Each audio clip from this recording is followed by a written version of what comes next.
Okay. Kitabu cha Luka sura ya kwanza kuanzia ule mstari wa 20 na ngapi? 26.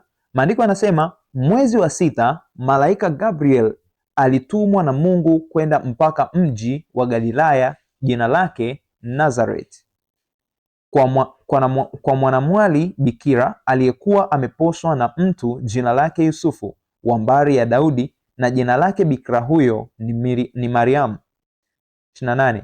Akaingia nyumbani kwake akasema, salamu uliyepewa neema, Bwana yu pamoja nawe. Naye akafadhaika sana kwa ajili ya maneno yake, akawaza moyoni, salamu hii ni ya namna gani?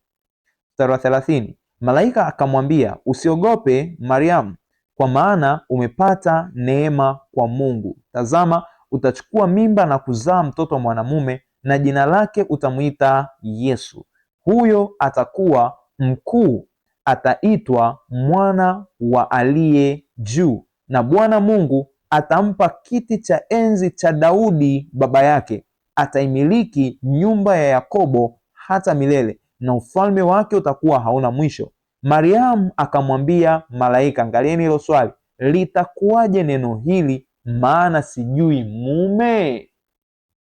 Litakuwaje neno hili, maana sijui mume? Sawa. Mstari wa 35, angalieni jibu la malaika. Malaika akajibu akamwambia, Roho Mtakatifu atakujilia juu yako, na nguvu zake aliye juu zitakufunika kama uvuli. Kwa sababu hiyo, hicho kitakachozaliwa kitaitwa kitakatifu, mwana wa Mungu.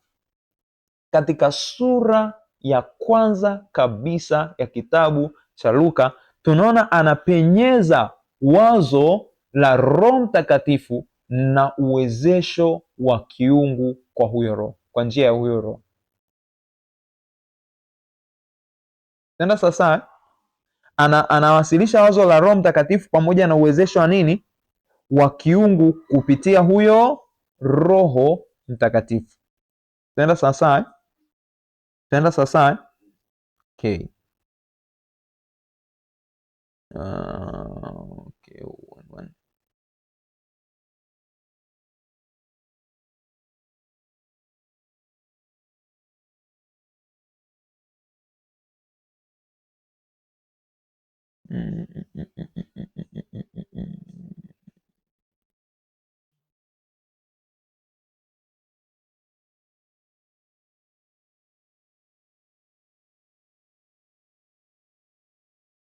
Okay.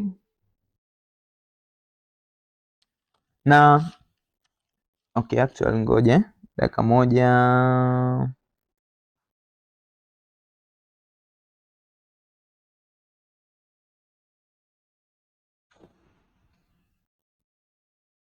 Okay. Na mfano pia hata ukiangalia wakati ambapo ujio wa Elia ulivyokuwa unatajwa. Okay, sawa, nilikuwa nimetaka ni concentrate na Yesu ila niwaonyeshe. Kwa mfano ukiangalia kwenye mstari wa 15 utakuta kuna wazo ambalo analigusia tena kuhusiana na Roho Mtakatifu. Mstari wa 15 utakuta anasema kwamba kwa sababu atakuwa mkuu mbele za Bwana, anamzungumzia Yohana, anasema hata kunywa divai wala kileo, naye atajazwa Roho Mtakatifu tangu tumboni mwa mamaye. Unaona? Atajazwa Roho Mtakatifu. Kwa unagundua mojawapo ya wazo ambalo alikuwa analipenyeza kwa kasi na kwa nguvu kubwa ilikuwa ni kuhusiana na Roho Mtakatifu. Ukiangalia kwenye okay, sawa. Mstari wa 17 ameeleza. Ukiangalia kwenye mstari wa 41 utaona Elizabeth anajazwa Roho Mtakatifu. Ukiangalia kwenye mstari wa 47 utaona anadokeza dhana ya Roho. Kwenye mstari wa 67 utaona Zekaria anajazwa Roho. Kwenye mstari wa 80 utaona anaelezea ukuaji wa Yohana Mbatizaji, kwamba alikuwa strong katika roho, si ndio? Yeah. Sasa mimi nataka ni concentrate na na habari za Kristo, si ndio? Kwa tunaona tangu kuzaliwa kwake, mwinjili Luka anatuambia kwamba the Holy Spirit alikuwa juu ya nani? Ya Mariam ambaye ni mama yake Yesu. Njoo tuangalie katika siku za kubatizwa kwake. Katika siku za kubatizwa kwake, sura ya ngapi hiyo? Sura ya 3, si ndiye? Kubatizwa kwake Yesu Kristo. Angalia ule mstari kwanzia ule wa 21, sura ya 3 kwanzia ule mstari wa 21. Maandiko yanasema, ikawa watu wote walipokwisha kubatizwa na Yesu naye amebatizwa, naye anaomba, mbingu zilifunuka. Angalia, Roho Mtakatifu akashuka juu yake kwa mfano wa kiwiliwili kama hua, sauti katoka mbinguni, wewe ndiwe mwanangu mpendwa wangu, nimependezwa nawe. Unaona? Kwa tunaona Yesu Kristo akiisha kubatizwa, tunapewa tena tip concerning the Holy Spirit kwamba Roho Mtakatifu alimshukia juu yake, na specifically hapa tunaona ni for the ministry. Ni kwa ajili ya nini? Ya huduma iliyoko mbele yake, si ndiye? Na tunaona akiisha kushukiwa na Roho, sura ya 4 mstari wa kwanza. Angalia pamoja na mimi sura ya 4 mstari wa kwanza. Maandiko yanatuambia hivi, na Yesu hali amejaa Roho. Unaona? Hali amejaa Roho. Anasema alirudi kutoka Yordan akaongozwa na Roho muda wa siku ngapi? 40. Unaona? Kwa anatuonyesha kwamba aliongozwa na Roho siku 40 jangwani akijaribiwa, si ndiye? Tukitoka hapo tunaenda kwenye ule mstari wa 14. Angalia ule mstari wa 14, tuko pale mstari wa 14. Anasema Yesu akarudi kwa nguvu za Roho. Unaona? Anaendelea kukaza wazo lake na ajenda yake. Yesu akarudi kwa nguvu za Roho, akaenda Galilaya, habari zake zikaenea katika nchi zote za kando kando, naye alikuwa akifundisha katika masinagogi yao, akitukuzwa na watu. Kwa bila shaka tunaona ya kwamba anafundisha hali amejazwa Roho, hali amejaa Roho Mtakatifu, si ndiye? Yes, tena anasema kabisa Yesu akarudi kwa nguvu za Roho. Ndio sasa, yes, kwa nguvu za Roho. Sasa tutoke hapo tuende mstari ule wa 18 alipopewa chuo cha Isaya asome. Anasema Roho wa Bwana yu juu yangu, kwa maana Bwana amenitia mafuta kuwahubiri maskini habari njema, amenituma kuwatangazia wafungwa kufunguliwa kwao, na vipofu kupata kuona tena, kuwaacha huru waliosetwa, na kutangaza mwaka wa Bwana uliokubaliwa. Akakifunga chuo, akamrudishia mtumishi, akaketi, na watu wote waliokuwamo katika sinagogi wakamkazia macho. Akaanza kuambia, leo maandiko haya yametimia masikioni mwenu. Tena sasa angalia kwenye hiyo passage vizuri, anasema Roho wa Bwana yu juu yangu. Bila shaka tunaona ni ukweli, si ndiye? Tumeona tangu kuzaliwa kwake Roho wa Bwana alikuwa juu ya Mariamu, si ndiye? Kwa ufupi tunaweza tukasema kwamba alijazwa Roho tangu tumboni. Si ndio tafsiri jamani, si ndiye? Yes, alijazwa Roho tangu tumboni. Ukitoka hapo tunaona anabatizwa, anajazwa Roho Mtakatifu, anaongozwa nyikani na Roho Mtakatifu, anarudi Galilaya kuianza huduma yake hali amejazwa Roho Mtakatifu. Tunaenda sasa, alafu hapa hivi anasema Roho wa Bwana yu juu yangu. Kwa ana claim uhalisia ambao ndio wenyewe, yani ana claim uhalisia kupitia kile ambacho Isaya alikisema. Na angalia anavyosema kwenye ule mstari wa 18, anasema amenituma kuwatangazia, amenitia mafuta kuwahubiri maskini habari njema. Kwa hiyo tunapomuona Yesu anahubiri habari njema ni kwa sababu amejawa Roho, si ndiye? Amenituma kuwatangazia wafungwa kufunguliwa kwao. Kwa tukiona Yesu anawafungua waliofungwa na nguvu za giza, maana yake ni proof kwamba amejawa Roho, si ndiye? Alafu anasema na vipofu kupata kuona, kuacha huru waliosetwa. Maana yake tukiona anawafumbua macho vipofu ni proof kwamba amejawa Roho. Tena sasa, kwa hiyo mafundisho ya Yesu, miujiza ya Yesu, vyote hivyo vilikuwa vina prove ya kwamba he was full of spirit. Miujiza ya Yesu, mafundisho ya Yesu, yote yalikuwa yanatoa uthibitisho ya kwamba alijawa Roho Mtakatifu. He was full of the Holy Spirit. He was full, alikuwa amejawa Roho Mtakatifu. Tunaelewa sawa sawa? Sawa. Kwa bila shaka sasa hapo utafahamu ya kwamba from beginning to the end, si ndiye? Alikuwa amejawa Roho, si ndiye? Tukitoka hapo tunaweza tukaenda kwenye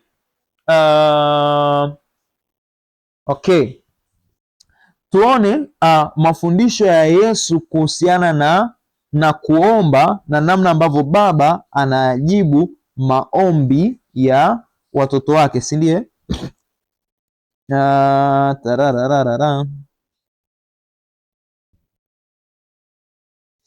Wait.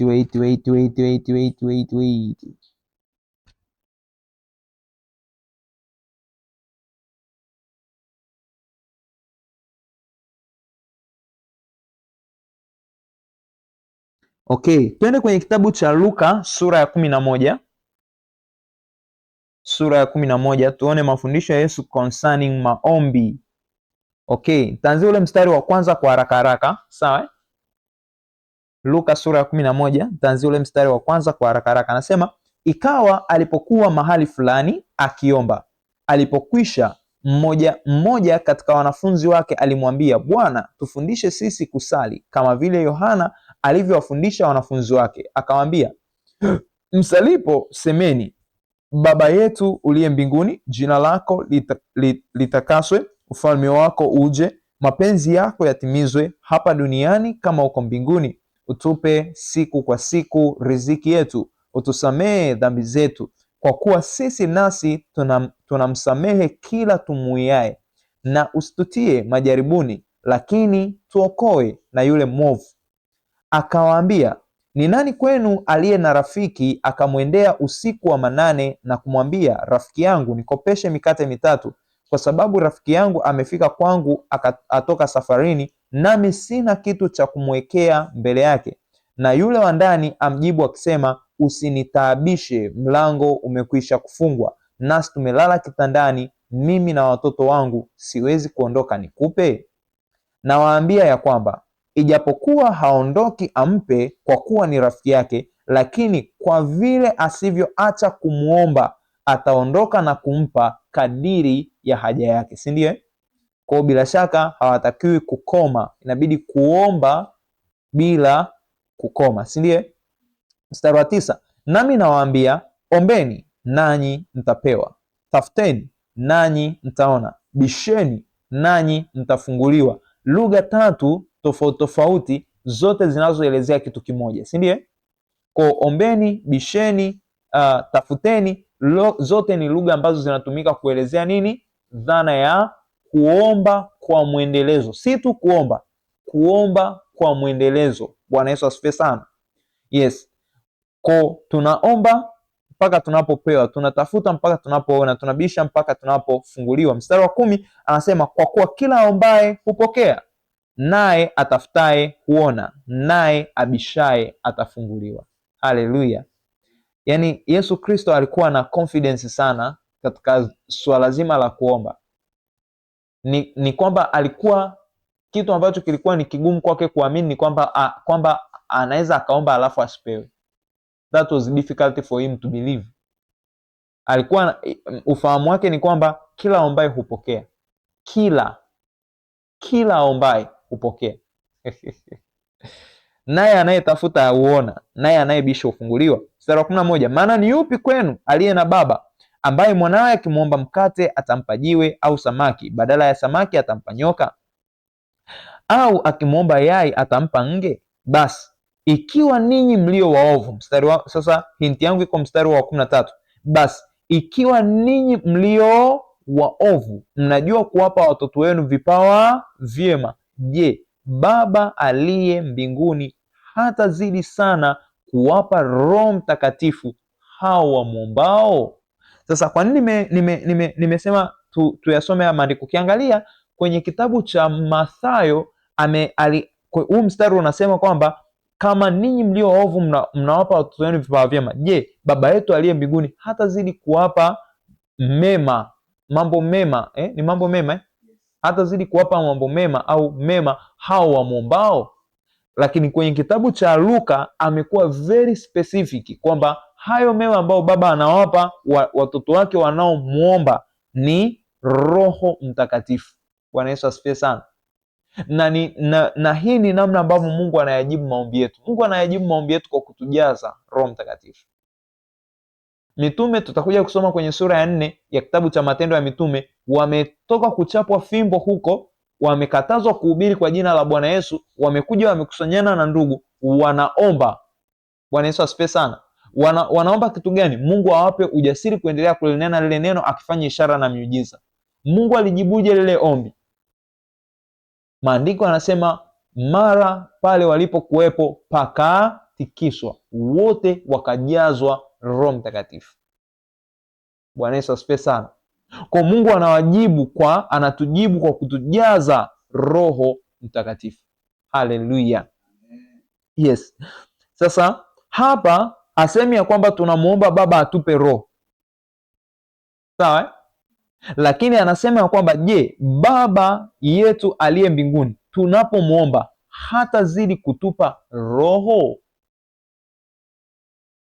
Unanielewa? Sawa? Sawa.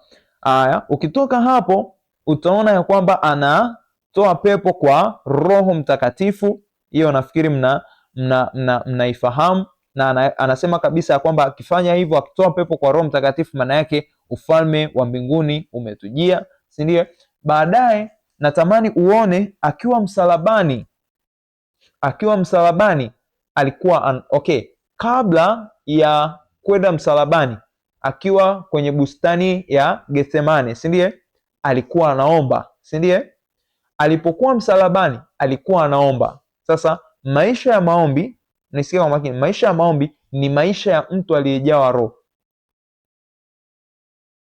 Sasa maisha ya maombi ni maisha ya mtu aliyejawa roho. Unaelewa? Na tunapoomba tunajawa roho. Sijui mnanielewa? Maisha ya maombi ni maisha ya mtu aliyejawa roho, na tunapoomba tunajawa roho. Ni kitu gani ambacho nataka ukione? Ni kwamba Bwana Yesu anapoomba Gethsemane anaonyesha namna gani ambavyo he was full of spirit. Yesu Kristo yuko msalabani analia, Eloi Eloi lama sabachthani, Mungu wangu mbona umeniacha? Baba, uwasamehe maana hawajui wanalolifanya. Hiyo yote inatudhihirishia he was full of what? Of spirit. Bwana Yesu asifiwe sana. Sasa turudi tena kwenye ile sura ya kwanza kitabu cha Matendo ya Mitume. Turudi tena kwenye ile sura ya kwanza ya kitabu cha Matendo ya Mitume. Sura yetu ya kwanza kitabu cha Matendo ya Mitume. Sasa angalia tena pale anavyosema, anasema kwamba kitabu kile cha kwanza nalikiandika Theofilo katika habari ya mambo yote aliyoanza Yesu kufanya na kufundisha, hata siku ile alipochukuliwa juu, alipokuwa amekwisha kuwaagiza kwa Roho Mtakatifu wale mitume aliowachagua. Alipokuwa amekwisha kuagiza kwa Roho Mtakatifu wale mitume aliowachagua. So Jesus was full of spirit wakati ambapo alikuwa anatoa maagizo kwa wanafunzi wake. Yesu Kristo alikuwa amejawa roho alipokuwa anatoa maelekezo kwa wanafunzi wake. Yesu Kristo alikuwa amejawa roho alipokuwa anatoa maelezo kwa wanafunzi wake. Bwana Yesu asifiwe sana. Maelekezo au maagizo kwa wanafunzi wake. Kwa hiyo kulingana na Injili ya Luka ni kama vile anataka tuone kuanzia Yesu akiwa tumboni, alipozaliwa, anabatizwa, anafanya huduma yake, anasulubiwa, anakufa, anafufuka, anatoa maagizo ya mwisho kwa wanafunzi wake, always alikuwa amejawa Roho Mtakatifu. Bwana Yesu asifiwe sana. Alikuwa amejawa Roho Mtakatifu. Ndio sasa tukija kukisoma kitabu cha Matendo ya Mitume, utagundua kila sura inakaza wazo kuhusiana na Roho Mtakatifu. Kwa ni kama Luka anataka ni kama vile mojawapo ya msisitizo wa Luka kuanzia kwenye Injili mpaka kwenye kitabu chake cha Matendo ya Mitume, ni kama vile anataka kila mwamini aone necessity ya mwamini kujawa Roho, na anataka tuone ya kwamba always tunajawa Roho na tunatakiwa tujawe Roho. Bwana Yesu asifiwe sana. Na in fact utagundua kama vile ambavyo Yesu alivyokuwa, ndivyo jinsi ambavyo mitume pia walikuwa. Bwana Yesu asifiwe sana. Sasa utagundua kwamba from the day ambapo mitume walijazwa Roho Mtakatifu, continuously kutokea hapo, utaona walikuwa wanajawa mpaka mwisho wa ministry zao. Kwa mfano mzuri ambao unatupa mwanzo wa ministry mpaka mwisho ni tunaweza tukamchukulia huyu nani? Okay, tunaweza tukamchukua Filipo, lakini pia tumchukue Stefano. Ukiangalia Stefano, labda kwa mfano twende kwenye sura ya ngapi? Ya 6 Twende kwenye sura ya 6 ya kitabu cha Matendo ya Mitume. Labda tumwangalie huyu ndugu anayeitwa Stefano. Labda niwasomee kwa haraka. Sasa sitachambua kwa kina kwa kuwa tutakuja kuikuta, sawa? Tuanzie kwanza ule mstari wa kwanza chap. Tuanzie kwanza ule mstari wa kwanza chap. Anasema, hata siku zile wanafunzi walipokuwa wakiongezeka hesabu yao, palikuwa na manung'uniko ya Wayahudi wa Kiyunani juu ya Waebrania, kwa sababu wajane wao walisahauliwa katika huduma ya kila siku. Wale thenashara wakawaita jamii ya wanafunzi wakasema, haipendezi sisi kuliacha neno la Mungu na kuhudumu mezani. Basi ndugu, chagueni watu 7 miongoni mwenu walioshuhudiwa kuwa wema, wenye kujawa Roho.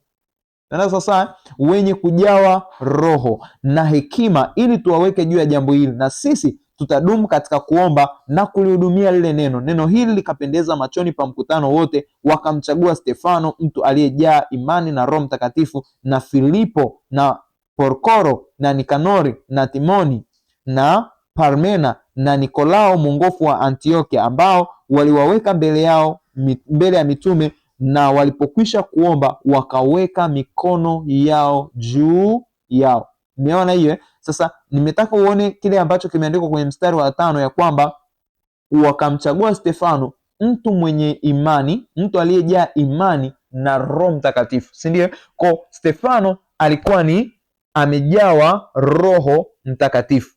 Huo tunasema ni mwanzo wa huduma ya Stefano, si ndio? Ameanza huduma yake amejawa Roho, si ndio?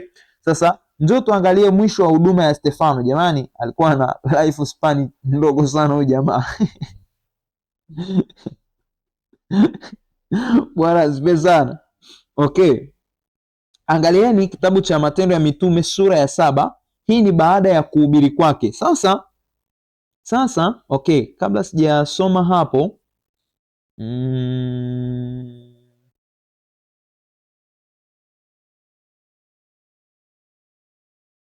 ngoja nipe dakika chache.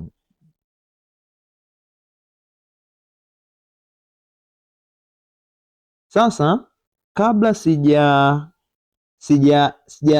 sijaenda kwenye mstari wa sura ya 7 moja kwa moja, twende kwenye turudi kwenye ile sura ya 6 kwanza. Turudi kwenye ile sura ya 6, tusome kwanza ule mstari wa 8. Kuna mambo machache pale tuyaone. Mstari wa 7 unatuonyesha kwamba neno la Mungu likaenea, si ndio?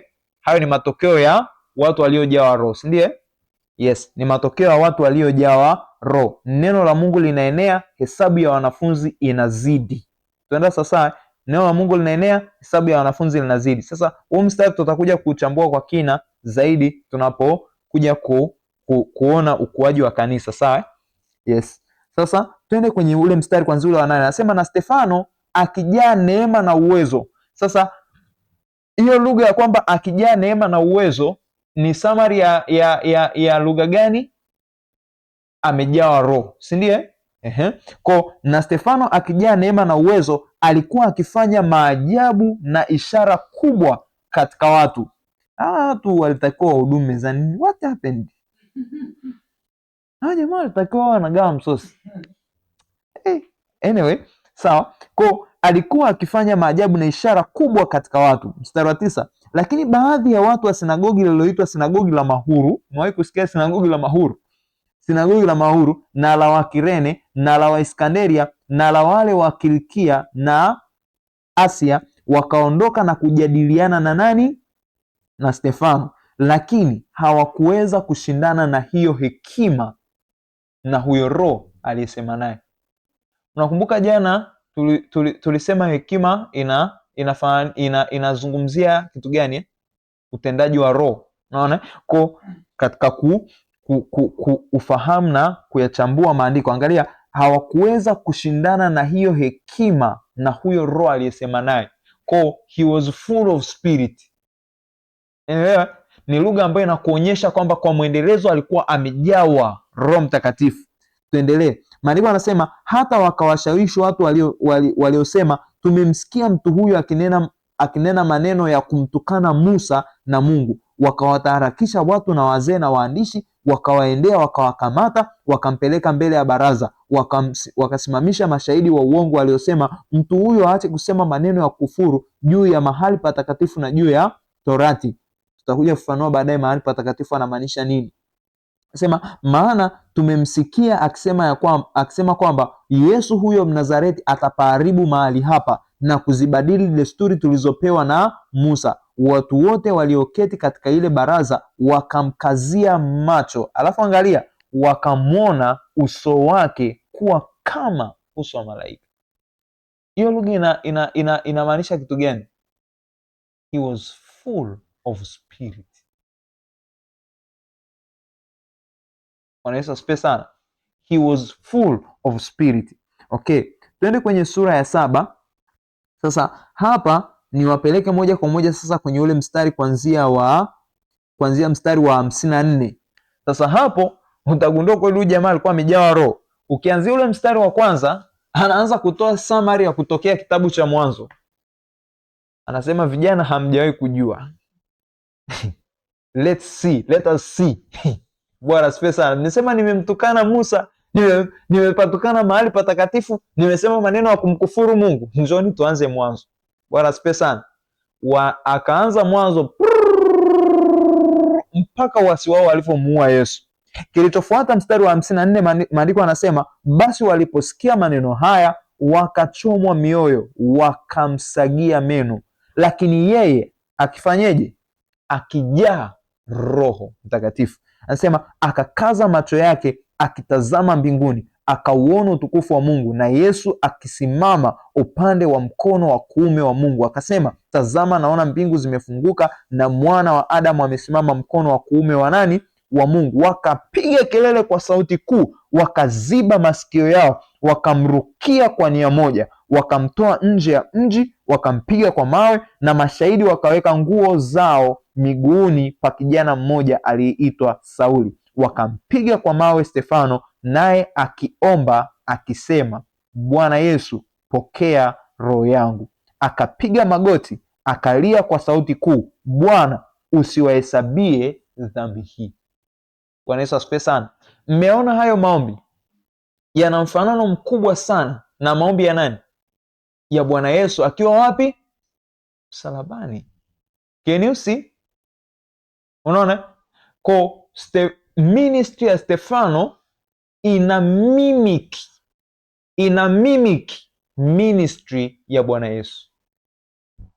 Ina mfanano wa hali ya juu na huduma ya Bwana Yesu. Bwana Yesu ameanza huduma yake amejawa Roho, amefanya huduma yake amejawa Roho, amehitimisha huduma yake amejawa Roho. The same, Stefano ameanza huduma yake amejawa Roho, ameitekeleza huduma yake amejawa Roho, anahitimisha huduma yake amejawa Roho Mtakatifu. Bwana Yesu asifiwe sana. Hili ni jambo ambalo Luka anatuachia sisi kama ministers, watu ambao Mungu ametuamini kulibeba jina lake kati ya watu wa mataifa, ya kwamba huduma hatutaitekeleza kwa jitihada za kimwili au hatutaitekeleza kwa akili zetu. Badala yake tutaitekeleza, tutaitimiza hali tumejawa Roho Mtakatifu. Bwana Yesu asifiwe sana. Haleluya. Kwa maisha ya mwamini ni maisha ya kujawa Roho kwa mwendelezo, continuously.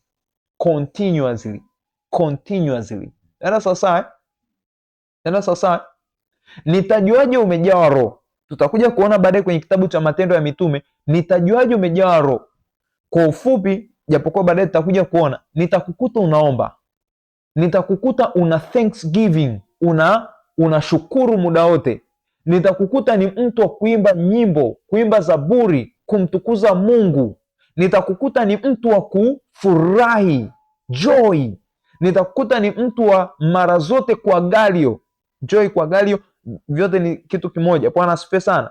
Mara zote, hayo ni maisha ya mtu aliyejawa Roho. Nitakukuta mara zote ukilisema neno la Mungu, ukiishindania imani, maana yake ukifanya apologetics. Bwana Yesu asifiwe sana. Hayo ni maisha ya mtu aliyejawa Roho. Tutakuja kuyaona kwenye kitabu cha Matendo ya Mitume. Tenda sasa. Kwa mara zote tunapaswa kujawa Roho. Sasa kufanya hivyo ni uthibitisho wa kwamba tumejawa Roho, lakini good enough ni kwamba tunapofanya hivyo tunajawa Roho. Bwana asifiwe sana. Sio, unanielewa? Kwa mfano, wewe jaribu tu kufanya mazoezi haya, si ndio? Kwa mfano, siku unaona tu umeamka ujielewelewi, chukua tenzi au anza kuimba kwa namna ya kumtukuza Mungu. Kadiri unavyoimba, si ndio, utajishangaa unakuwa stirred up in your spirit, kama vile moto unachochewa ndani ya roho yako. In a meanwhile unajishangaa ni kabisa yani unasema kabisa, yani hapa nimejazwa Roho. Yani ukijawa Roho, you know. Bwana asifiwe sana. Yani unakuwa unafahamu, unakuwa unajua. Sasa kuja kuona uko mbele. Bwana Yesu asifiwe sana. Yes. Kwa maisha ya mwamini ni maisha ya kujawa Roho continuously. Bwana asifiwe sana.